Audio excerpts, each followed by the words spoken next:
Hello दोस्तों, स्वागत है आप सभी का लर्न फन पर। और आज का जो हमारा लेक्चर है उसमें हम स्टार्ट कर रहे हैं एक नया chapter, that is human health and disease.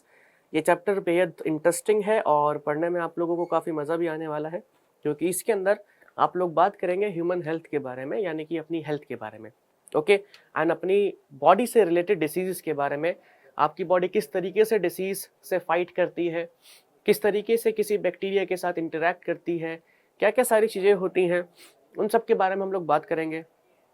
Malaria कैसे होता है, एंड उसके बाद कैंसर की क्या चीज़ें प्रॉपर्टीज़ होती हैं। हम लोग बार बार एक सेक्सुअली ट्रांसमिटेड डिसीज़ है एड्स, उसके बारे में पढ़ते हैं, असल में वो किस तरीके से होती है, किस तरीके से हमारी बॉडी को इम्पैक्ट करती है। सो वो सारी चीज़ें हम लोग इस चैप्टर के अंदर कवर करेंगे। सो क्योंकि आज फर्स्ट लेक्चर है, so will start with introduction. हम हेल्थ के बारे में जानेंगे, डिसीज़ के बारे में जानेंगे, पैथोजेंस क्या होते हैं हमारे, और कॉमन डिसीज़ जो है हम लोगों को अकॉर्डिंग टू आवर सिलेबस कुछ कवर करनी है, वो कॉमन डिसीज़ हम लोग यहाँ पे कवर करेंगे। ठीक है, थोड़ा मैं तेज़ नहीं बोल रहा हूँ क्योंकि मेरा गला बहुत ख़राब है, तबीयत थोड़ी ठीक नहीं है, थोड़ी तो नहीं कहेंगे बल्कि बहुत ठीक नहीं है। ठीक है, एंड इस चक्कर में पिछले पास्ट वीक से मेरे लेक्चर्स जो हैं थोड़े से वैसे होंगे, आप लोगों को थोड़ी हल्की आवाज़ में मिल रहे होंगे, बट ठीक है, ठीक है, something is better than nothing. Lecture ना मिलने से अच्छा है कि लेक्चर कम से कम मिल तो रहे, सिलेबस तो हमारा आगे चल ही रहा है। Okay, so let's start now. What is health? Health है क्या असल में? सो यहाँ पे लिखा है हेल्थ जो है it is basically complete physical, mental and social wellbeing. Social wellbeing यानी कि बेसिकली आप हेल्थ के अंदर क्या बात कर रहे हैं, क्योंकि यूजुअली हम हेल्थ को जब डिफाइन करते हैं ना, हम बोलते हैं क्या, एब्सेंस ऑफ डिसीज, अगर कोई डिसीज नहीं है तो वो पर्सन जो है हेल्थी है। हम बोलते हैं फिजिकल फिट, अगर कोई फिजिकली फिट है या फिजिकल फिटनेस जिसकी एकदम परफेक्ट है वो बंदा हेल्दी है। लेकिन एक मेरा सिंपल सा सवाल है आप लोगों से, थोड़ा सा आजकल लेक्चर जो है कॉन्सेप्चुअल रहेगा, थोड़ा सा लॉजिकल थिंकिंग के ऊपर बेस्ड रहेगा। मान लेते हैं कि अगर कोई पर्सन जो है वो मतलब मस्त एकदम फिजिकल फिट है, एप्स वगैरह आ रखे हैं, स्टैमिना वगैरह बहुत अच्छा है, बॉडी वगैरह बना रखी है, बट उस पर्सन की लाइफ में एक दुख है। कह लो कि बेचारे हमारे लड़के का नया नया ब्रेकअप हुआ है, ठीक है। सो उस चीज को लेकर के दिमाग में परेशान रहता है, बहुत सारी मतलब होता है ना कि एंग्जाइटी हो रखी है, स्ट्रेस हो रखा है, तो क्या वो हेल्दी कहलाएगा? बताइए। अब उसको मतलब हम हेल्दी कह सकते हैं? क्योंकि एक ना बहुत बड़ी प्रॉब्लम है इंडिया की, हम लोग हमेशा जब बात करते हैं ना फिजिकल हेल्थ, हमारे लिए हेल्थ का मतलब होता है in terms of physical health. एक वर्ड होता है that is mental health. Mental health की कभी कोई बात नहीं करता है कि पर्सन जो है मेंटली हेल्दी है या नहीं है। आप लोगों को किसी चीज के बारे में कोई कॉन्टिन्यूसली थॉट्स आ रहे हैं, आप लोग परेशान हो रहे हैं, ठीक है, आपका दिमाग ढंग से काम नहीं कर रहा, आप कुछ ना कुछ सोचे जा रहे हैं, एंग्जाइटी में है, ठीक है, डिप्रेशन में है, तो वो जो है हमारा that makes the mental aspect, तो मेंटल हेल्थ बनाता है वो। सो पर्सन की मेंटल हेल्थ कितनी अच्छी है कितनी नहीं है वो भी हमारे एक तरीके से हेल्थ के अंदर ही आता है। तभी यहाँ पे बोला गया है कि हेल्थ क्या है, फिजिकल एंड मेंटल। फिजिकल, आप फिजिकली फिट होंगे ठीक है, लेकिन आप फिजिकली फिट है, मेंटली फिट नहीं है, तो आप लोग हेल्दी नहीं है भैया। हम लोग पता नहीं क्यों, ये हमारे घर वालों ने मतलब होता है ना कि एक ट्रेडिशनल इंडियन वो है, कल्चर है कि यार कोई दुख नहीं है, इसको कोई परेशानी थोड़ी ना है, क्या ये मतलब लगा रखा है तुमने, हो जाएगा सब ठीक, ऐसे मतलब बड़े लोग बोल देते हैं। फिर जब हम बड़े होते हैं, जब वो खुद बड़े होते हैं, जब उनके लाइफ में कोई प्रॉब्लम आती है, तो उनको रियलाइज होता है कि नहीं यार, एक मेंटल हेल्थ भी कुछ होता है जो पर्सन का ठीक होना चाहिए। तो हेल्थ में क्या है कि आप फिजिकली फिट हो, ठीक है, मेंटली फिट हो, यानी कि आपका माइंड एकदम प्रॉपर स्मूथ फंक्शनिंग कर रहा हो, आपको कोई डिप्रेशन नहीं, कोई एंग्जाइटी नहीं, कोई फियर नहीं, कुछ भी नहीं। Okay, and social wellbeing. Social यानी कि एक तरीके से कह सकते हैं कि आपका लोगों से इंटरेक्शन या लोगों के ऊपर आपका इफेक्ट बिल्कुल भी ना हो, या कह सकते हैं सॉरी, आपका लोगों से इंटरेक्शन एकदम बढ़िया प्यारा सा हो, कोई किसी से आप ऐसा नहीं कि लोगों से चिड़चिड़े तरीके से बात कर रहे हैं, या अगर आपको कोई कुछ बोल रहा है तो आप उसको इतना दिल पे न ले। यानी कि सोशल एस्पेक्ट जो है, जो इंटरेक्शन एक्सपेक्ट जो है, सोशल क्या होता है, जब और भी लोग आ जाते हैं, ठीक है, तो जब दूसरे लोगों की प्रेजेंस में या सोशली अगर देखा जाए कि किस तरीके से आप इंटरेक्शन कर रहे हैं, किस तरीके से बात कर रहे हैं, किस तरीके से लोगों की बात को ले रहे हैं, वो भी एकदम परफेक्ट हो। तो हेल्थ के तीन एस्पेक्ट है, फिजिकल, मेंटल और सोशल। ये तीनों एस्पेक्ट अगर परफेक्ट हो तो उस इंसान को हम हेल्दी कह सकते हैं। अच्छा जी, अब सबसे बड़ी प्रॉब्लम क्या है कि अगर आप बिल्डिंग तीन पिलर्स पे बना रहे हैं, कोई भी बिल्डिंग है वो तीन पिलर पे बन रही है, आप कहेंगे भैया बिल्डिंग तो चार पिलर्स से सपोर्ट होती है, हाँ आई नो 4 पिलर से सपोर्ट होती है, बट चलो ठीक है, मैं कह लेता हूँ कि आप एक बिल्डिंग जो है वो 3 पिलर से बना रहे हैं। एक ट्रायंगुलर बिल्डिंग है जो आप लोगों ने 3 पिलर्स के ऊपर खड़ी करी है, ठीक है। एक पिलर ये रहा, एक पिलर यहाँ पे आगे की तरफ, एक पिलर ये रहा, तो आपकी ऐसे ट्रायंगुलर बिल्डिंग है। अब आप सिंपल सी बात है कि इसमें से कोई भी एक पिलर गिरा देंगे या कोई भी एक पिलर हटा देंगे तो शायद बिल्डिंग भी हमारी गिर जाए, क्योंकि बिल्डिंग कैसी है, बिल्डिंग ट्रायंगुलर टाइप की है, ऐसी है। तो एक पॉइंट के नीचे ये वाला पिलर है, एक पॉइंट के नीचे वाला पिलर है, एक पॉइंट के नीचे वाला पिलर है, ठीक है। सो हमारी बिल्डिंग जो है अच्छे से खड़ी नहीं हो पाएगी। सो अकॉर्डिंग टू इस डेफिनेशन, अगर मैं इस डेफिनेशन की बात करूं, यहाँ पे क्या बोला है, physical, mental and social wellbeing. क्या कोई पर्सन 100% हेल्दी रह सकता है? खुद से जवाब देना, खुद से सोचना। सोशल, फिजिकल और मेंटल वेलबींग, यानी कि तीनों एस्पेक्ट में, सोशली भी, फिजिकली भी और मेंटली भी, तीनों एस्पेक्ट में एकदम बढ़िया, क्या कोई इंसान हो सकता है? खुद सोचो ना। हाँ, फिजिकली वो फिट हो सकता है, मान लेते हैं। सोशली वो फिट हो सकता है, मान लेते हैं, ठीक। सॉरी, मेंटली वो फिट हो सकता है, मान लेते हैं। लेकिन सोशली क्या है, कल को आपको आकर के किसी ने बोल दिया कि हाँ भैया आपकी तो ऐसी ऐसी क्या कहते हैं हरकतें हैं और आप तो बहुत ही बेकार आदमी हो। अब उसने आकर बोले, बाहर के पर्सन आपको बोला, लेकिन उससे आपके थोड़े मेंटल इम्पैक्ट पड़ेगा। आप उसको किस तरीके से ले रहे हो अलग बात है। अब सोशल में देखो, लोगों का इंटरेक्शन नहीं होता है। सोशली को थोड़ा इस तरीके से भी देखो कि आप आराम से जा रहे थे रास्ते पे, इंस्टा पे ऐसी बहुत सारी वीडियोस मैंने देखी है कि एक इंसान नॉर्मली रास्ते पे जा रहा होता है, ठीक है, अचानक से कोई कुत्ता भागते हुए आता है, उसके पैरों से टकराता है और इंसान बेचारा गिर जाता है। या चलो वो भी छोड़ देते हैं, ठीक है, वो तो एक नॉर्मल सा ऐसा केस है। कल को मान लेते, सोशल में इसको भी इंक्लूड कर सकते हैं आप, कि मान ले आप एकदम बढ़िया है, फिजिकल एस्पेक्ट बढ़िया, मेंटल एस्पेक्ट बढ़िया, कल को कुछ भूकंप आ जाए या कल को कुछ नेचुरल डिजास्टर आ जाए। अब नेचुरल डिजास्टर तो आपकी वजह से नहीं आया ना, वो तो सराउंडिंग की वजह से आया ना। सोशल इज बेसिकली सराउंडिंग, ठीक है, तो उस वजह से आया। अब हो सकता है कि उस डिजास्टर की वजह से आपको चोट वगैरह लग जाए। तो कभी भी किसी इंसान के तीनों एस्पेक्ट जो है, फिजिकल, सोशल और मेंटल एस्पेक्ट जो है हेल्थ के, वो एकदम ठीक नहीं रहते हैं, या उनको हमेशा ठीक रखना, इन तीनों को हमेशा एकदम परफेक्ट रखना is very very very difficult. So क्या हम ये बोलेंगे एक पर्सन कभी भी क्या कहते हैं हेल्दी नहीं हो सकता? हाँ, हम कह सकते हैं कि एक पर्सन जो है कभी भी हेल्दी नहीं हो सकता, क्योंकि एक सिंपल सी बात देखो, हो सकता है आप लोग एकदम फिजिकली फिट हो सकता है कि आप लोगों के दिमाग में कुछ भी नहीं चल रहा हो, आपके दिमाग एकदम बढ़िया हो, एकदम पॉजिटिव वाइब रखते हैं आपके अपने ब्रेन में, ठीक है। हो सकता है कि आप लोगों से भी अच्छे से बात करते हो, लेकिन सामने वाले को थोड़ी ना कंट्रोल कर सकते हो। सामने वाले ने कुछ बोल दिया, कुछ गलत तरीके से बिहेव कर दिया, तो आपको तो फिर दिक्कत होगी, है ना। तो हेल्थ का सोशल एस्पेक्ट जो होता है मेंटेन करना अच्छे से, वो थोड़ा मुश्किल होता है। आप फिजिकली फिट हो सकते हैं, मेंटली फिट हो सकते हैं, लेकिन सोशल एस्पेक्ट को मेंटेन करना थोड़ा मुश्किल होता है। सो हेल्थ की जो डेफिनेशन है वो क्या है, state of complete physical, mental and social wellbeing, ठीक है। इट डजंट सिंपली मीन्स क्या, एब्सेंस ऑफ डिसीज और फिजिकल फिटनेस। तो एब्सेंस ऑफ डिसीज और फिजिकल फिटनेस क्या कहते हैं, ये हेल्थ नहीं कहलाता। State of complete physical, social and mental wellbeing, ठीक है। अच्छा जी, आगे आते हैं। नाउ हेल्थ जो है, it is affected by various factors. बहुत सारे फैक्टर्स जो होते हैं वो हेल्थ को अफेक्ट करते हैं ना। कौन कौन से फैक्टर्स है, जरा इसको देखते हैं। सबसे पहले जेनेटिक डिसऑर्डर्स की बात करते हैं। जेनेटिक डिसऑर्डर्स यानी कि जो हम लोगों को बेसिकली हमारे पेरेंट्स से मिले हैं या जीन्स में मिले हैं। डेफिशिएंसी विद विच चाइल्ड अबॉर्न एंड, या कह सकते हैं deficiency with which child is born and deficiency which child inherit from parents from birth, ठीक है। सो बेसिकली क्या कहते हैं, जेनेटिक डिसऑर्डर्स। जेनेटिक डिसऑर्डर्स अगर हम बात करें, जैसे कि हमारे पेरेंट के अंदर कोई जीन था, आप लोग क्या कहते हैं principles of inheritance and variations वाले चैप्टर पढ़ चुके हैं मेरे से पहले, ठीक है। सो वहाँ पे आप लोगों ने बहुत सारे वो देखे होंगे डिसीज, जैसे कि सिकल सेल एनीमिया हो गया, ठीक है, हेमोफीलिया हो गया। तो ये जो सारी की सारी डिसीज है, हेमोफीलिया, ये सारी की सारी डिसीज जो है एक्सेट्रा भी लिख सकते हैं आगे, वो जेनेटिक डिसीज है ना। अब उसमें तो हमारा कोई कंट्रोल नहीं है, तो जेनेटिक डिसऑर्डर्स भी हमारी हेल्थ को अफेक्ट कर सकते हैं, क्योंकि ये डिसीज अगर हमारी बॉडी के अंदर आती है तो जाहिर सी बात है कि हम फिजिकली फिट नहीं रह पाएंगे। दूसरा क्या हो सकता है, इन्फेक्शन। जो नॉर्मली हमारे बैक्टीरियाज होते हैं, ठीक है, बैक्टीरिया हो गए, वायरस हो गए, फंगाई हो गए, ये जो नॉर्मली इन्फेक्शन कॉज करते हैं, ठीक है, बैक्टीरिया, वायरस, फंगाई, ये भी तो इन्फेक्शन कॉज करते हैं ना भैया। ये आपकी बॉडी के अंदर आ जाएंगे तो आपकी बॉडी के ऑर्गन्स वगैरह को हार्म करेंगे और आपको डिसीज कॉज करेंगे, या आपकी बॉडी की जो फंक्शनिंग है उसको खराब कर देंगे। और आपकी बॉडी अगर परफेक्टली फंक्शन नहीं कर रही है, दैट मीन्स कि यू आर नॉट हेल्दी। अच्छा, लास्ट दे रखा लाइफस्टाइल। तो लाइफस्टाइल में क्या होगा, it includes food and water. कहीं ना कहीं it also is a social aspect कि आपको खाने अच्छे से मिल रहा है या नहीं मिल रहा।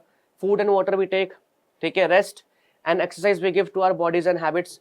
सो क्या आपको खाना अच्छे से मिल रहा है, और अगर मिल रहा है तो क्या पानी, या जैसे अगर बात करें खाना जो पानी वगैरह है क्या वो साफ है, क्योंकि बहुत सारी ऐसी सोसाइटीज है, ऐसी जगह है इन इंडिया जहाँ पे पानी और खाना आज भी साफ एकदम नहीं पहुंचता है। लोगों को पानी पीने के लिए मिलता ही नहीं है, और जो पीने के लिए मिलता है वो एकदम बेकार सा होता है, अच्छा होता ही नहीं है। तो क्या आपको वो सारी चीजें अच्छे से मिल रही हैं या सफिशिएंट मिल रही है, तो वो भी हेल्थ डिसाइड करता है। क्योंकि अगर किसी इंसान को खाना नहीं मिलेगा तो जाहिर सी बात है कि मतलब वो बेचारा ढंग से नहीं रह पाएगा ना, फिजिकल एस्पेक्ट उसका खराब हो जाएगा। दूसरी बात कि कितना आप रेस्ट करें, कितना एक्सरसाइज करें, कि आप बॉडी को एक्सरसाइज पे लेके जाते हैं, आप पूरे दिन बेड पे तो नहीं पड़े रहते हैं, ठीक है, तो वो भी आपकी हेल्थ को डिसाइड करता है। तो ये कुछ फैक्टर्स हैं जो हेल्थ को अफेक्ट करें, that is genetic disorders, infection and lifestyle. ये इंपॉर्टेंट एस्पेक्ट है, ठीक है, क्योंकि आप लोगों से कभी कभी पूछ लिया जाता है कि व्हाट आर दी फैक्टर्स जो अफेक्ट करते हैं किसको, हेल्थ को, तो इंपॉर्टेंट है। ओके जी, आगे बढ़ते हैं। नाउ डिसीज की अगर बात करें, हम लोगों ने हेल्थ की बात कर ली कि हेल्थ क्या है, state of complete physical, mental and social wellbeing. हम लोगों ने फैक्टर्स देख लिए कौन कौन से जो हेल्थ को अफेक्ट करे थे। Now what is disease? Disease क्या होती है कि जब एक या उससे ज्यादा ऑर्गन्स की जो फंक्शनिंग होती है, it is adversely affected. It is adversely affected. आपकी बॉडी का कोई ऑर्गन है, वो अगर ढंग से काम नहीं कर रहा है या उसकी फंक्शनिंग अफेक्ट हो गई है, उस कंडीशन को हम क्या कहते हैं, डिसीज कहते हैं। Okay, it is characterized by various signs and symptoms. एक पर्टिकुलर डिसीज के अंदर हम लोगों को बहुत साइंस एंड सिम्टम्स देखने को मिलते हैं। मैं अभी आप लोगों से साइंस एंड सिम्टम्स के बारे में थोड़ा पूछना चाह रहा हूं, चलो बताइए दो मुझे कि what is difference between science and symptoms. क्या डिफरेंस होता है बिटवीन साइंस एंड सिम्टम्स? क्या लगता है तुम लोगों को, क्या डिफरेंस होगा? और अगर नहीं पता तो कोई बात नहीं, बट क्या कहते हैं, ये आप लोग एक बारी नेक्स्ट लेक्चर में या इस लेक्चर के अंदर पता करके कमेंट करना, क्योंकि साइंस और सिम्टम्स के बारे में बच्चों को थोड़ी कंफ्यूजन होती रहती है कि साइंस क्या होते हैं, सिम्टम्स क्या होते हैं। ठीक है, मैं थोड़ा बेसिक आइडिया आप लोगों को दे देता हूं। एग्जाम्पल के तौर पे मान लीजिए आपको, आपका जो क्या कह सकते हैं, मान लो आपके स्टमक में दिक्कत हो रही है, ठीक है, स्टमक में दिक्कत हो रही है, तो आप लोग को उसकी वजह से क्या फेस करना पड़ेगा, हो सकता है स्टमक में पेन फेस करना पड़ेगा, ठीक है। अच्छा, symptom is something what we feel. Symptom जो है, these are basically things we feel, we feel. अच्छा जी, साइंस क्या होते हैं? साइंस को ऐसे समझिए कि अगर हमारे स्टमक में पेन हो रहा है, हम डॉक्टर को बोल देंगे हाँ डॉक्टर हमारे स्टमक में पेन हो रहा है, तो कभी कभी आप लोगों ने देखा होगा डॉक्टर जो होता है जीभ पे लाइट मार के देखता है, ठीक है। कभी कभी लोग, आप लोगों ने देखा होगा कि वो पल्स भी चेक करते हैं, ठीक है। कोई भी परेशानी हो, डॉक्टर हमेशा पल्स जरूर चेक करते हैं, या जीभ पे टॉर्च मार के देखेंगे, बहुत सारी चीजें। Signs are some things, these are the things, ठीक है, कह सकते हैं फीचर्स, फीचर्स जो ऑब्जर्व करते हैं कौन, फिजिशियंस कह लो या डॉक्टर्स कह लो, डॉक्टर्स और physicians. So symptoms are something जिसको हम फील कर रहे हैं, साइंस आर द थिंग्स जिसको फिजिशियंस ऑब्जर्व करते हैं और डिसीज के बारे में मोर क्लैरिटी लेकर के आते हैं, ठीक है। आपको फीवर है, हाँ आपकी बॉडी गर्म होगी, ठीक है, बहुत सारी चीजें होंगी, बट वो फिर बॉडी का पल्स चेक करते हैं, आपका ब्लड प्रेशर चेक करते हैं, क्योंकि पल्स रेट जो है वो हम फील नहीं कर सकते कि कम हो रहा है, ज्यादा हो रहा है। हाँ आजकल स्मार्ट वॉचेस वगैरह आ गई हैं, तो उसमें पल्स रेट वगैरह दिखा देते हैं, वो आपकी बॉडी का क्या कहते हैं बीपी चेक करते हैं, स्मार्ट वॉचेस में बीपी वगैरह दिख रहा है, लेकिन बीपी कम या ज्यादा किस तरीके से हमारी डिसीज से रिलेटेड है हमें पता नहीं होता है। It can be only observed bye doctors, ठीक है। सो साइंस एंड सिम्टम्स के बारे में भी इतना ही जानना है, बाकी एक बार आप पता करके लेके आना, फिर मैं आप लोगों को साइंस और सिम्टम्स के बीच में डिफरेंस भी करवा दूंगा, ठीक है। सो डिसीज क्या होती है, जब बॉडी का एक या उससे ज्यादा ऑर्गन्स जो होते हैं they are adversely affected, adversely affected. चलो जी, बहुत खूब, बहुत बढ़िया। हेल्थ हो गया, डिसीज हो गया, पैथोजन पे आते हैं। नाउ पैथोजन इज व्हाट, हम लोगों ने पढ़ा था कि जो हेल्थ होती है it is affected by infection, infection से अफेक्ट होती है वो। सो इन्फेक्शन होता कैसे है, किस वजह से इन्फेक्शन होता है? सो हमारी बॉडी को वाइड रेंज ऑफ ऑर्गेनिजम्स जो होते हैं वो डिसीज कॉज करते हैं। कह सकते हैं हमारी बॉडी के अंदर वाइड रेंज ऑफ ऑर्गेनिजम्स जो होते हैं ये ऑर्गन्स को अफेक्ट करते हैं, ठीक है, जिसकी वजह से हमारी बॉडी की फंक्शनिंग खराब हो जाती है। So there are wide range of organism जो कॉज करते हैं diseases in men. Disease causing micro organisms को हम क्या कहते हैं? पैथोजन कहते हैं। डिसीज कॉजिंग माइक्रो ऑर्गेनिजम्स को हम क्या कहते हैं? पैथोजन कहते हैं। जैसे कि हमारा बैक्टीरिया हो गया, वायरस हो गया, फंगाई हो गया, प्रोटोजोआ, हेलमिंथीस, ये सारे के सारे हमारे क्या है? डिसीज कॉजिंग ऑर्गेनिजम्स हैं। So these are called what? These are called pathogens. इसको हम क्या कहते हैं? पैथोजेंस कहते हैं। So health, disease and pathogen यहाँ पे होता है हमारा कंप्लीट। अब यहाँ पे क्या बोला गया है इसको भी जरा देख लेते हैं कि पैथोजन जो होते हैं ये एंटर करते हैं body by various means, multiply करते हैं एंड इंटरफेयर करते हैं with the normal vital activities resulting in morphological and functional damage. So जो पैथोजेंस होते हैं, बैक्टीरिया जो होते हैं हमारी बॉडी के अंदर एंटर करते हैं। यहाँ पे क्या लिखा है? By various means. Various means से मतलब कि नोज के थ्रू भी एंटर कर सकते हैं, माउथ के थ्रू भी एंटर कर सकते हैं, ठीक है, एंड और भी जो तरीके होते हैं बेसिकली कह सकते हो स्किन के थ्रू भी एंटर कर सकते हो। तो मल्टीपल चीजें हैं जिस तरीके से हमारे पैथोजेंस बॉडी के अंदर एंटर कर सकते हैं और ये हमारी बॉडी के जो नॉर्मल इंपॉर्टेंट एक्टिविटीज है उसको इंटरफेयर करते हैं, जिस वजह से हमारी बॉडी का जो मॉर्फोलॉजिकल इन सेंस की आप लोगों की स्किन के ऊपर रैशेज आना, तो स्किन की मॉर्फोलॉजी, एक्सटर्नल फीचर्स, आपके स्किन रेड हो जाना, ठीक है, तो वो सारी चीज़ें देखने को मिलती है। एंड फंक्शनल डैमेज, आपकी बॉडी का कोई ऑर्गन को इन्फेक्ट कर देंगे तो फंक्शन नहीं हो पाएगा अच्छे तरीके से। तो वो सारी चीज़ें हम लोगों को यहाँ पे देखने को मिलती है। ओके, बहुत बढ़िया, ठीक है, कोई दिक्कत नहीं है, आगे बढ़ते हैं। अब हम लोगों को पढ़ना है common diseases in humans. Humans के अंदर कौन कौन सी कॉमन डिसीजेस होती है इसके बारे में बात करनी है, ठीक है। सो हम लोगों को हर एक टाइप ऑफ डिसीज देखनी है, फिर चाहे वो हमारी क्या कहते हैं बैक्टीरियल डिसीज हो या वायरल डिसीज हो, प्रोटोजोन डिसीज हो, फंगल हो, हेलमिंथिक हो, हम लोगों को हर तरीके की डिसीज देखनी है। उससे पहले मैं आप लोगों को ना कुछ यहाँ पे पॉइंट्स बताना चाहता हूँ, यहीं पे उसको हम डिस्कस कर लेते हैं। इसको मैं थोड़ा छोटा कर देता हूँ, वैसे तो ठीक है, इसको हम थोड़ा साइड कर देते हैं यहाँ पे। अच्छा, डिसीजेस की अगर हम बात करें तो डिसीजेस जो होती है हमारी डिफरेंट टाइप्स की होती हैं। Different types in the sense की कंजेंशियल और नॉन कंजेंशियल, पहले मैं यहाँ पे लिखते रहता हूँ। हमारे डिसीजेस डिफरेंट टाइप्स की होती हैं। आई गेस वो मैंने आगे लिखा था यार, वो टेबल कहीं ना कहीं मिस हो गया मेरे ख्याल से, क्योंकि वो टेबल था तो सही, ठीक है, वो गलती से कहीं मिस हो गया है, क्या हो गया है। यहाँ पे वो टेबल लगा रखा था मैंने, वो टेबल आया नहीं है, हाँ यहाँ पे लगा रखा था, ठीक है। सो उसको मैं यहीं पे समझा देता हूँ। डिसीजेस हमारी दो टाइप्स की होती है, एक होता है कंजेंशियल, हो ठीक है। डिसीजेस जो है ये दो तरीके की हैं, कंजेंशियल ओके और नॉन कंजेंशियल।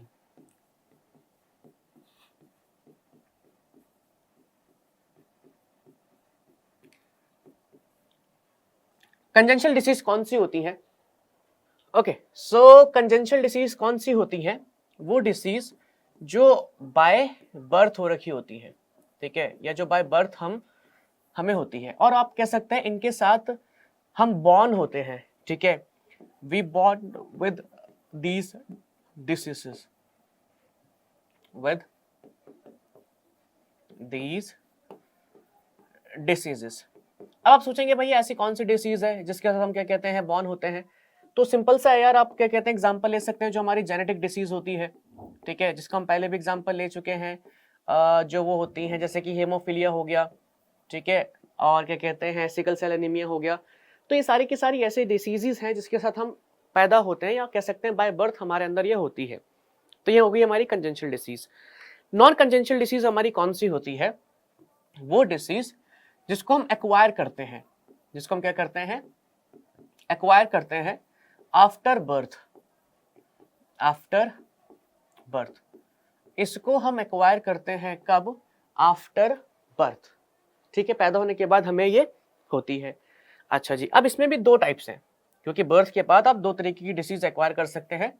एक होता है हमारा इन्फेक्शियस, इन्फेक्शियस जिसको हम कम्युनिकेबल भी कहते हैं, और एक होता है हमारा नॉन इन्फेक्शियस। एक होता है हमारा क्या? नॉन इन्फेक्शियस, जिसको हम नॉन कम्युनिकेबल भी कहते हैं, नॉन कम्युनिकेबल भी कहते हैं।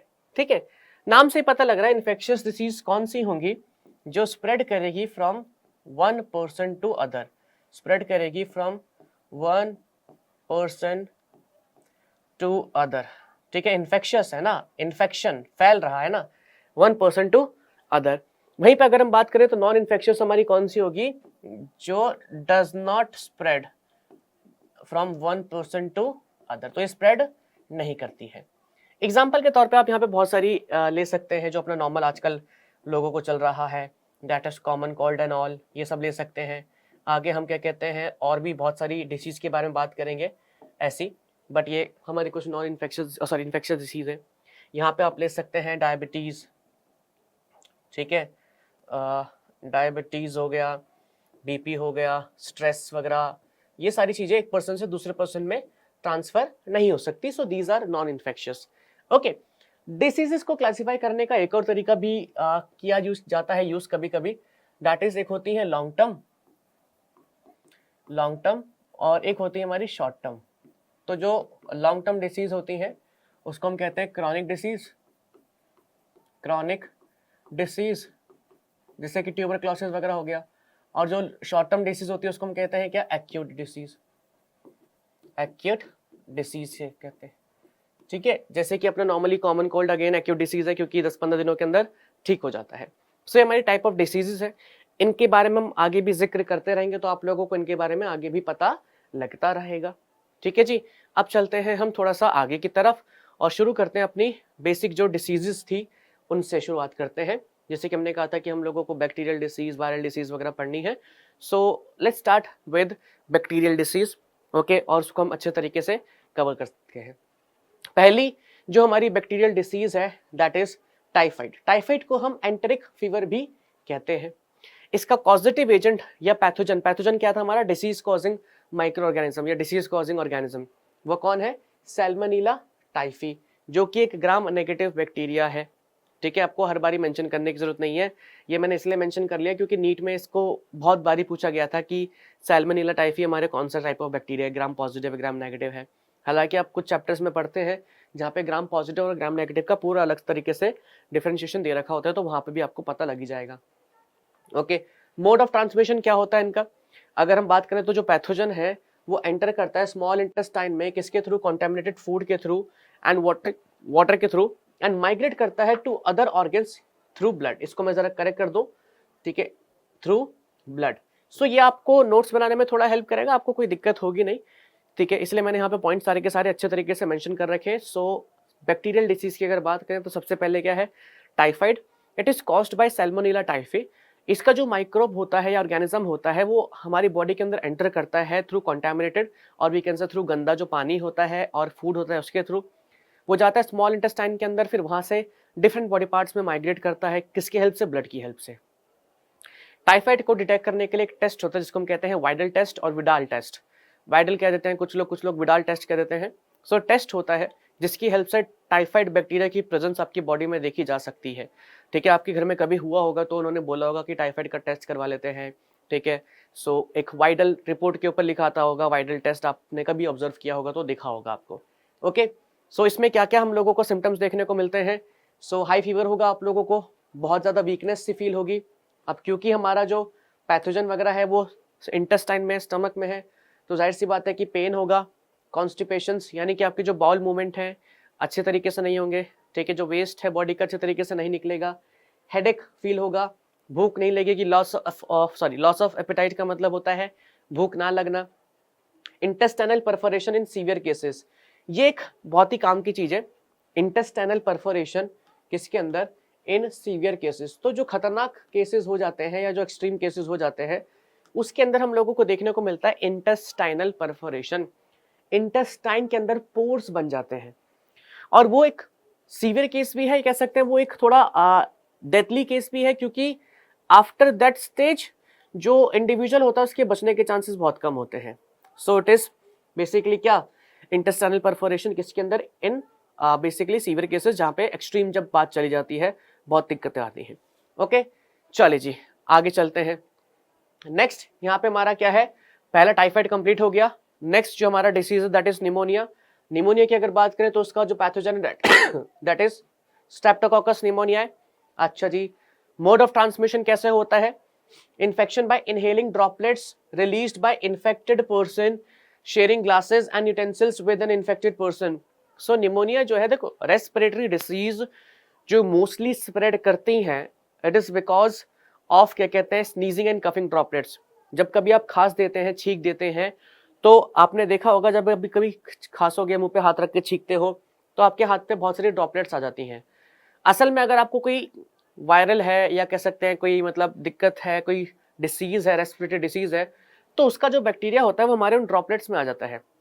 एंड जब कोई दूसरा पर्सन, जैसे कि आप मुंह पे हाथ रख के नहीं खांस रहे हैं, आपने हवा में ऐसे खांस दिया, छींक दिया, तो उसकी जो ड्रॉपलेट्स होती हैं वो सामने जाती है एंड उन ड्रॉपलेट्स को अनइन्फेक्टेड पर्सन जो है इनहेल कर लेता है, यानी कि उसके अंदर चले जाते हैं, तो इससे भी डिसीज जो है हमारी स्प्रेड करती है। मेजर जब कोविड की अगर हम बात करें, कोविड जो था मेजरली क्यों फैल रहा था, वो इसलिए फैल रहा था कि भाई लोग खांस रहे थे, ठीक है, तो उनकी मतलब बॉडी से वायरस निकल रहा था और वो दूसरे लोगों को ट्रांसमिट हो रहा था। हाथ पे खांस रहे थे, किसी चीज को पकड़ लिया, अब वो वायरस वहां पे चिपक गया। सेम चीज को जब कोई अनइन्फेक्टेड पर्सन पकड़ता था और उसी गंदे हाथ से खाना खा लेता था तो उसकी बॉडी में चला जाता था वायरस। सो यही रीजन है कोविड के इतने स्प्रेड करने का। Okay, so sharing of glasses and utensils with infected person, अगर आप क्या कहते हैं झूठा खाना वगैरह खाते हैं, ठीक है, और यूटेंसिल्स वगैरह शेयर करते हैं विद इन्फेक्टेड पर्सन, तो उसकी वजह से भी आपको ये निमोनिया हो सकता है। एंड निमोनिया काफी खतरनाक डिसीज है, ऐसे मजाक में मत लेना। इस केस का जो कैरेक्टरिस्टिक फीचर है वो ये रहा, यहाँ पे जो एल्वुलाइज होती हैं it get filled with fluid. Alveoli के अंदर बहुत सारा लिक्विड सा कह सकते हैं सब्सटेंस आ जाता है, ठीक है। तो एल्वुलाइज जो होती है लंग्स के अंदर प्रेजेंट होती है, जहाँ पे एक्सचेंज ऑफ गैसेज होता है, बलून लाइक स्ट्रक्चर्स, ठीक है, आप लोगों ने पढ़ा होगा क्लास 11th के अंदर। सो इनके अंदर ही क्या हो जाता है, फ्लूइड आ जाता है और थोड़ी थोड़ी एल्वुलर की जो वॉल्स हैं वो भी हल्की हल्की डैमेज हो जाती है। सो इस वजह से एक्सचेंज ऑफ गैसेज जो है थोड़ा मुश्किल हो जाता है, क्योंकि एल्वुलाई में क्या होता है, CO2 डिफ्यूज करता है एल्वुलाई के अंदर ब्लड से, एंड O2 एल्वुलाई से डिफ्यूज करता है कहाँ पे, ब्लड में। तो बेसिकली ऑक्सीजनेशन ऑफ ब्लड होता है एल्वुलाई के अंदर। अब अगर वो नहीं हो पाएगा तो जाहिर सी बात है हमारे ब्लड के अंदर सफिशिएंट ऑक्सीजन जाएगी नहीं, तो हम लोगों को सफोकेशन सा फील होगा एंड हम लोगों को दिक्कतें महसूस होंगी। ठीक है जी, बहुत बढ़िया। यहाँ पे आप लोगों को क्या देखने को मिलता है, fever, chills, cough, headache, lips and finger nails जो होते हैं they turns greyish to bluish, ठीक है। सो लिप्स और फिंगर नेल्स, इसको हम थोड़ा सा छोटा कर दें ताकि सारे सिम्टम्स अच्छे तरीके से दिख जाए। ठीक है जी, बढ़िया, ठीक है, इसको मैं रेस करके एक बार फिर से मार्क कर देता हूँ। हाँ जी, ये हो गया, ठीक है। चलो, फीवर क्या होता है, भाई बुखार आना, चिल्स अचानक से बीच में ठंडी लगना, कफ खांसी वगैरह, हेडेक सर में दर्द, lips and finger nail turns greyish to bluish, ये भी एक इंपॉर्टेंट पॉइंट है, क्योंकि जैसे कि मैंने बोला कि यार एल्वुलाई के अंदर पानी भर जाता है, यहाँ पे आप देख भी सकते हैं इस इमेज में। तो एल्वुलाई के अंदर जब पानी भर जा रहा है तो बेसिकली सांस लेने में दिक्कत आ रही है, यानी कि एक्सचेंज ऑफ गैसेस बढ़िया तरीके से हो नहीं पा रहा है। एक्सचेंज ऑफ गैसेस जब बढ़िया तरीके से नहीं हो पा रहा है तो हमारा ब्लड के अंदर अभी भी CO2 बहुत ज्यादा प्रेजेंट है, और ब्लड के अंदर अगर CO2 बहुत ज्यादा प्रेजेंट है तो जो डीऑक्सीजनेटेड ब्लड होता है, अगर हम उसका कलर की बात करें तो it is dark red to purplish के बीच में, ठीक है, पर्पल डार्क रेड के बीच में उसका कलर होता है। एंड जब फिंगर्स में वो कलर आता है या फिंगर्स में वो ब्लड आता है या लिप्स में वो ब्लड होता है हमारे, तो हमारे लिप्स और फिंगर नेल्स जो होते हैं वो ब्लूइश ग्रेइश से दिखते हैं, ठीक है। सो ये भी एक कैरेक्टरिस्टिक फीचर है of pneumonia, and it is because क्योंकि अच्छे से गैसेस एक्सचेंज नहीं हो पा रहा है, अच्छे से ब्लड के अंदर ऑक्सीजन नहीं जा पा रही है। So first was typhoid which was because of Salmonella typhi, उसका मोड ऑफ ट्रांसमिशन था contaminated food and water. And यहाँ पे हमने पढ़ा निमोनिया बिकॉज ऑफ क्या कहते हैं Streptococcus pneumonia, mode of transmission sneezing and coughing droplets. Okay, next यहाँ पे हमारा क्या है, बिबोनिक प्लेग। बिबोनिक प्लेग की अगर बात करें तो ये जो प्लेग था हमारा, इट वाज इनिशियली डिसीज किसका, ऑफ, यहाँ पे अगर आप देखेंगे बिबोनिक प्लेग की तो initially it was disease of rodents, जो वो होते थे ना चूहे वगैरह, ठीक है, उनके अंदर ये डिसीज होती थी। बट समहाउ इट कह सकते हैं ट्रांसमिटेड टू मैन, ये कह सकते हैं समहाउ मेंस भी इससे ह्यूमंस भी इससे अफेक्ट होना हो गए शुरू। कैसे, वो देखते हैं। पहली बात तो ब्यूबोनिक प्लेग और प्लेग, ठीक है। यर्सीनिया पेस्टिस इसका पैथोजन है। कौन? Yersinia pestis. वाई छुप गया है तो ऐसे लिख देते हैं, यर्सीनिया पेस्टिस इसका पैथोजन है।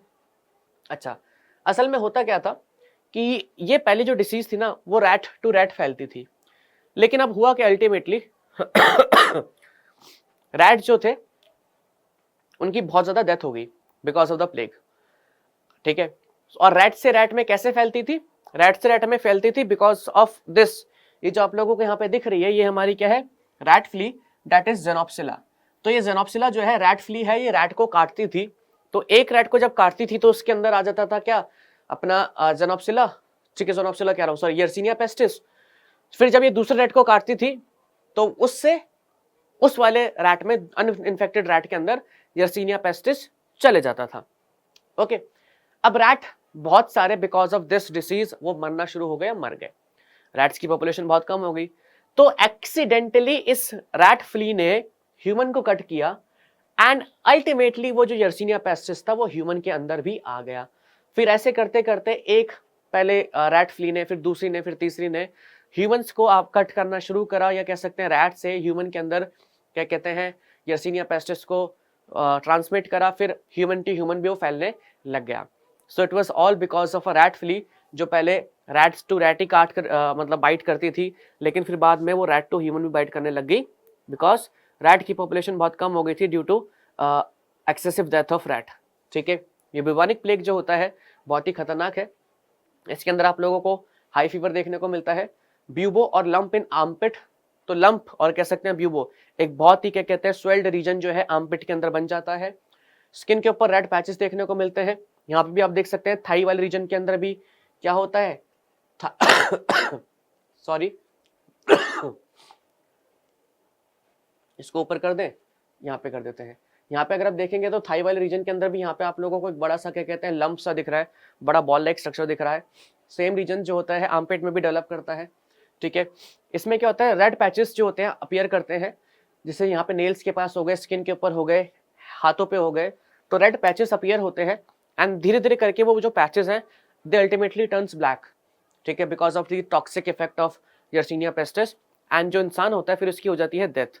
एंड अल्टीमेटली जो रेड कलर के पैचेस थे जब इंसान मरने वाला होता है तो ब्लैक कलर के हो जाते हैं, that's why we call it black death also. इसको हम लोग ब्लैक डेथ भी कहते हैं, ठीक है जी, इसको हम क्या कहते हैं, ब्लैक डेथ भी कहते हैं। चलिए बहुत खूब। अगर हम थोड़ा सा आगे बढ़े, यहाँ पे नेक्स्ट जो हमारी bacterial disease that is tuberculosis. Tuberculosis को बोला गया है कोच या कोच डिसीज। एक साइंटिस्ट है, उनका नाम था कोच था, ठीक है। तो उन्होंने क्या कहते हैं माइकोबैक्टीरियम ट्यूबरक्लोसिस को डिस्कवर किया था, और इन्होंने ही पता लगाया था कि ये जो माइकोबैक्टीरियम ट्यूबरक्लोसिस है यही रिस्पॉन्सिबल है फॉर दी हाँ, यही रिस्पॉन्सिबल है फॉर दी ट्यूबरक्लोसिस। तो इस वजह से इस बैक्टीरिया को कोच बैक्टीरियम भी बोला जाता है, या ट्यूबरक्लोसिस को कोच डिसीज भी कहा जाता है, क्योंकि इसका जो कॉजेटिव एजेंट का डिस्कवरी जो है वो कोच ने किया था। अच्छा जी, मोड ऑफ ट्रांसमिशन, मैंने यहाँ पे मोड ऑफ ट्रांसमिशन नहीं लिखा है, उसका एक रीजन है। ट्यूबरक्लोसिस जो है उस केस में रेस्पिरेटरी सिस्टम जो है अफेक्ट होता है, एंड रेस्पिरेटरी सिस्टम होगा अफेक्ट तो सेम लाइक निमोनिया यहाँ पे भी मोड ऑफ ट्रांसमिशन कैसा होगा, by sneezing and coughing droplets, या inhalation of sneezing and coughing droplets from infected person, simple as that. हालांकि ट्यूबरक्लोसिस की एक वैक्सीन भी बन चुकी है, बचपन में हम लोगों को ट्यूबरक्लोसिस की वैक्सीन लग गई है, ठीक है, that is BCG vaccine, bacilli of Calmette and Guérin. तो कैलमेट एंड ग्यूरिन ने मिलकर के वैक्सीन बनाई थी। वैक्सीन कैसे बनती है, कैसे नहीं बनती है, ये भी हम लोग इस चैप्टर के अंदर डिस्कस करेंगे, ठीक है जी। अगर सिम्टम्स की बात करें तो यहाँ पे सिम्टम्स बहुत ज़्यादा देखने को मिलते हैं, थोड़े खतरनाक भी होते हैं। क्या क्या सिम्टम्स हैं, तो ये देख लीजिए, बैक्टीरिया डैमेज करता है टिश्यू को और रिलीज करता है टॉक्सिक सब्सटेंस ट्यूबरकुलिन। तो जो हमारा बैक्टीरिया है यानी कि माइकोबैक्टीरियम ट्यूबरकुलाई जो है वो टिश्यू को डैमेज करता है, लंग्स के टिश्यूज को डैमेज करता है, क्योंकि इसका जो बैक्टीरिया है मोस्टली लंग्स में रहता है, एंड वहाँ पे वो रिलीज करता है एक toxic substance that is tuberculin. इसी से फीवर वगैरह आता है, ठीक है, फिर कफ भी आता है, फिर ब्लड के स्प्यूटम के अंदर ब्लड, स्प्यूटम यानी कि जो आपका बलगम होता है उसके अंदर ब्लड देखने को मिलता है, pain in chest and loss of weight, भूख नहीं लगती है, रात को पसीने आते हैं, एंड हॉर्सनेस इन थ्रोट, गले के अंदर खराश या गले में थोड़ा सा अजीब सा फील होता है, सूखा सूखा, ठीक है, चिक चिक खिचखिच वाला गला जो है वो आपको फील होता है। तो ये सारी की सारी जो सिम्टम्स हैं ये हम लोगों को देखने को मिलते हैं ट्यूबरक्लोसिस के अंदर। क्या जो बैक्टीरिया होता है वो टिश्यू को डैमेज करता है, रिलीज करता है क्या एक टॉक्सिक सब्सटेंस जिसका नाम क्या है ट्यूबरक्लिन, जो हमें फीवर कॉज करता है। फिर उसके बाद यहाँ पे कफ, स्प्यूटम के अंदर ब्लड, ठीक है, चेस्ट में pain, loss of appetite, night sweating और हॉर्सनेस इन चेस्ट या थ्रोट, सॉरी, तो थ्रोट वाले रीजन में हॉर्सनेस या गले में थोड़ी खराशी देखने को मिलती है। ठीक है जी, यहाँ तक बात क्लियर है? बहुत खूब, बहुत बढ़िया। नेक्स्ट डिसीज जो हमारी दैट इज कोलेरा। कोलेरा जो होती है it is caused bye vibrio cholerae, ठीक है। अब विब्रियो कोलेराई जो होता है इसका बैक्टीरिया जैसे टाइफाइड की तरह था, ठीक है। देखो हर एक पैथोजन का जब आपको पता लग जाए ना कि बॉडी में कहाँ जाता है तो मोड ऑफ ट्रांसमिशन पता करना बहुत ईजी हो जाता है। अगर कोई बैक्टीरिया रेस्पिरेटरी सिस्टम से जा रहा है तो मोड ऑफ ट्रांसमिशन होगा कफिंग एंड स्नीजिंग ड्रॉपलेट्स। अगर कोई बैक्टीरिया स्मॉल डाइजेस्टिव सिस्टम में जा रहा है तो उसका जो मोड ऑफ ट्रांसमिशन होगा that is because of contaminated food and water. Simple सी बात। तो it gets into healthy person with contaminated food and water, Vibrio cholerae, ठीक है। यहाँ पे क्या होता है सिम्टम्स अगर देखा जाए तो stools frequently with white like rice water, vomiting होती रहती है रिपीटेड। तो यहाँ पे स्टूल्स मेनली क्या होता है जो दस्त वगैरह लगते हैं it is because of vibrio cholerae, ठीक है। तो स्टूल्स वगैरह होते हैं एंड वॉमिटिंग वगैरह बहुत ज़्यादा होती है। अब क्योंकि इस कंडीशन के दौरान या इस डिसीज के दौरान बॉडी से बहुत ज़्यादा फ्लूइड बाहर निकल रहा है या बॉडी से बहुत ज़्यादा फ्लूइड निकलता है बाहर, सो जाहिर सी बात है कि अगर हमें खुद को ठीक रखना है या बचा के रखना है इस केस में तो हम लोगों को अपने बॉडी का जो फ्लूइड कंसंट्रेशन है उसको मेंटेन करके रखना पड़ेगा। तो यहाँ पे बोला गया है large quantity of fluid and salts rapidly lost होते हैं किसके थ्रू, स्टूल्स एंड वॉमिट के थ्रू। तो हम लोगों को क्या करना चाहिए, रिप्लेस करना चाहिए लॉस्ट फ्लूइड को एंड सॉल्ट्स को इक्वली। आप क्या कर सकते हैं, पानी ज़्यादा पी सकते हैं, ORS पी सकते हैं, ठीक है, ओरल रिहाइड्रेशन सॉल्यूशन जो है, ठीक है, तो ये पी सकते हैं। इसकी फुल फॉर्म अगर किसी को नहीं पता तो हम लिख देते हैं ओरल रिहाइड्रेशन सॉल्यूशन, ठीक है। तो ये सारी चीजें आप लोग यूज कर सकते हैं ताकि आपकी बॉडी के अंदर आयरन बैलेंस वगैरह जो है या जो भी सॉल्ट्स वगैरह है वो बराबर रहे, ठीक है। चलिए जी, बहुत बढ़िया। कुछ कॉमन डिसीज हम लोगों ने यहाँ पे आज कवर कर लिए, कुछ कॉमन डिसीज और हम लोग नेक्स्ट क्लास में कवर करेंगे। आते हैं हम लोग क्विज के ऊपर। क्विज का पहला सवाल है टाइफाइड जो होता है it is caused by Salmonella typhi, Mycobacterium tuberculosis, Clostridium tetani या none of the above. So typhoid जो होता है वो कौन कॉज करता है, Salmonella typhi, Mycobacterium tuberculosis, Clostridium tetani या none of the above. Next question यहाँ पे हमारा क्या है, health is state of complete dash wellbeing, physical mental social या ऑल ऑफ द अबव। तो health is state of complete dash wellbeing, ठीक है, फिजिकल मेंटल सोशल या ऑल ऑफ द अबव, क्या आंसर होगा। चलिए फर्स्ट क्वेश्चन का answer यहाँ पे typhoid is caused by Salmonella typhi, option number 1। Next question का आंसर क्या है, health is state of physical mental and social wellbeing, तो आंसर हो जाएगा option number D, all of the above. अभी कॉमन डिसीज हम लोगों को कुछ और करनी है, एक दो क्लासेस में हम लोग कॉमन डिसीज ही करेंगे। सो नेक्स्ट क्लासेस में भी हम कॉमन डिसीज देखेंगे ह्यूमंस के अंदर। आज बैक्टीरियल देख ली तो कल वायरल और क्या कहते हैं फंगल देख लेंगे, ठीक है जी। चलिए बहुत बहुत शुक्रिया एंड मिलते हैं आप लोगों से अपने अगले लेक्चर में। तब तक के लिए अपना ध्यान रखिए, अच्छे से पढ़ते रहिए। Bye bye and thank you so much.